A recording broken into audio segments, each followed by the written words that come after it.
నేను నా ఆఫీస్‌లో జాయిన్ అయ్యి ఆల్మోస్ట్ 1 ఇయర్ అయింది గానీ, ఈ రూమ్ ఉంది అనేసి మాత్రం నాకు తెలీదు. It's a nap room and bathroom కూడా ఉంది.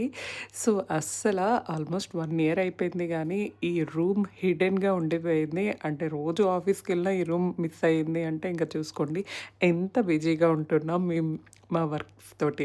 సో, ఈ రూమ్ గురించి మా కొలీగ్స్‌కి నెక్స్ట్ డే అడిగాను. సో, వాళ్ళు తెలీదంటున్నారు. సో, వాళ్ళకైతే నేను ఈ రూమ్‌కి తీసుకెళ్ళాను. సో, అందరూ సర్ప్రైజ్ అయ్యారు. సో, ఈ రూమ్ కూడా ఉందా అనేసి. So, they like this room. It's a nap room అండి. సో, బెడ్స్ అయితే ఉంటాయి ఈ విధంగా పైన, కింద. ఆల్మోస్ట్ డబుల్ బెడ్ లాగైతే ఉంది చూసారా మనకి. లోపలికెళ్ళి ఇద్దరైతే ఆల్మోస్ట్ పడుకోవచ్చు. సో, సేమ్ జెండర్ వాళ్ళు పడుకోవాలి. సో, మీరు కూడా ఇలాంటివి ఏదైనా ఎక్స్‌ప్లోర్ చేస్తే నాకు కమెంట్ చేయండి. Thank you.